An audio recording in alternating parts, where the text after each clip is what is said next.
I'm joined now by Jaime Moore, a Democratic political strategist who served as Chief of Staff to the former DNC chair, and by Cathy Barnette, a Republican strategist and former National Grassroots Director for Vivek Ramaswamy's presidential campaign. Thank you both for being here, Jaime and Cathy. Just might get your first reaction to that news coming to us from the courthouse in Boston that this kind of redundancy program, federal buyout scheme, can go ahead. It was something that had really irritated President Trump, this pause that had been put on it. But what's it going to mean for federal workers, Jaime? Yeah, look, I think to President Trump's point just last night, they're going to work this thing through the courts. And so I think the process by which they did to get here was absolutely correct. And the courts decided initially to pause and then today to lift that pause. So I think for federal workers here in America, that's a lot of uncertainty. You know, there are people I've talked to today, they're like, man, I don't know if my job's going to still be there tomorrow. So I think the president has a right to shape the government in the way he thinks is right for the American people. But I do think he's got to give a little bit more certainty to American workers, because at the end of the day, these are individuals who have to pay their own bills, who have to go and take care of their families. They're not just some boogeyman Democrats in government or bureaucrats in government. Cathy, does this removal by the judge of the ban on the deadline give a bit of certainty to people now that they can apply for this scheme and know that it will be accepted?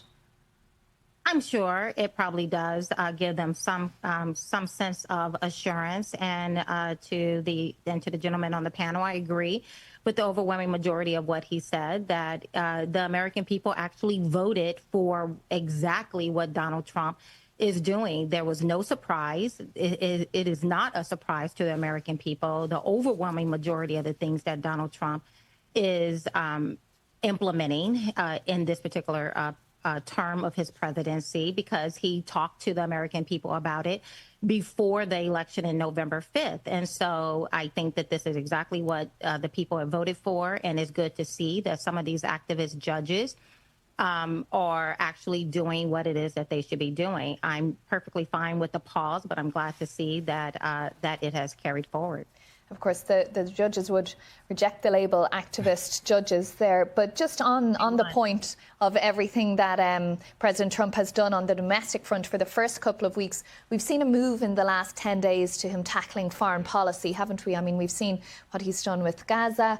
The King of Jordan was in visiting, and now with Ukraine today. Jaime, what's your view on what he said about Ukraine having to give up some land, NATO membership being unrealistic? Yeah, I mean, I think the president has been barnstorming the international stage over the last couple of days.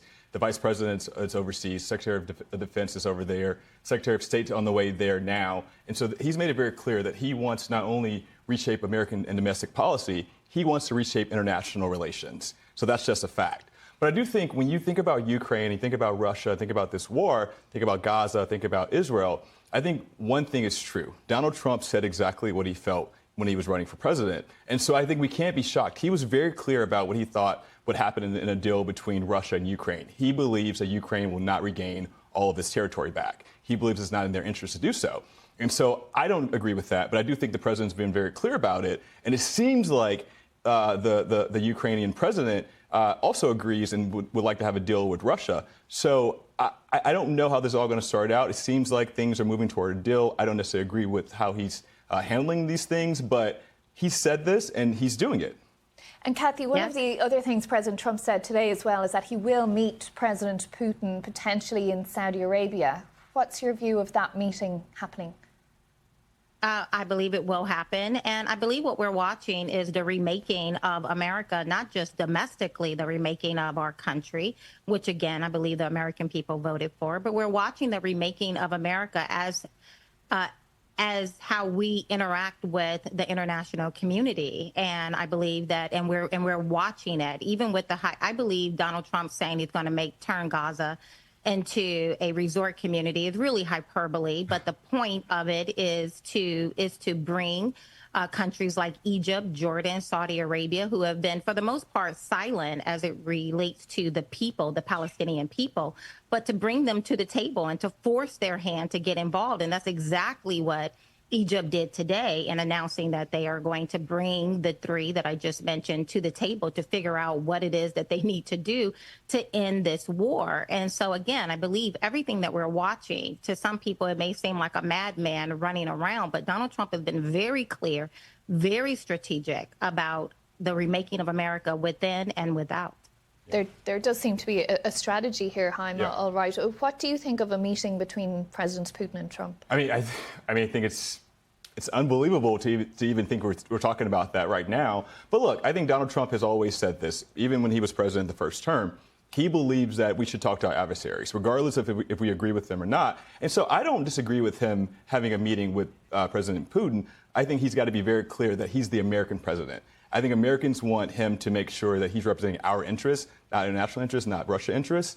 And I think when it comes, and I think I agree with my panelists on a whole bunch of things, but I think one thing I disagree with, he does not have a mandate to do these things. There were still 75 million Americans who did not vote for him. So I do think that Donald Trump's got to be a little bit more give and play if he can, give and take if he can. Mm-hmm. And just briefly, Kathy, on another issue, we saw high inflation figures again today. We've seen so much action from President Trump in the first few weeks of office, but we haven't seen concrete plans on how he will tackle that. What would you like to see him do? I think we are watching exactly what he is going to do. When Donald Trump turned America over to Biden, he handed over a nation that had an inflation rate of roughly 2%. When Biden handed America back over to Donald Trump, we have a cumulative inflation of more than 21%. And all of that happened because of the Biden administration and their weak ideology of what it is to start an economy. And so what you're watching Donald Trump doing is exactly what needs to be done to begin to get a handle on this inflation. One, securing the border, getting illegals, deporting illegals. Okay. We just saw earlier this week, $59 million just went to pay for luxury living just for 1 week, as well as typical tariffs. All right, Kathy, sorry for interrupting you there. We're just out of time on our discussion. We could go for hours more. I think there's so much to discuss. But Jaime Moore and Kathy Barnette, thank you both for joining us on BBC News. See you. Thank you so much.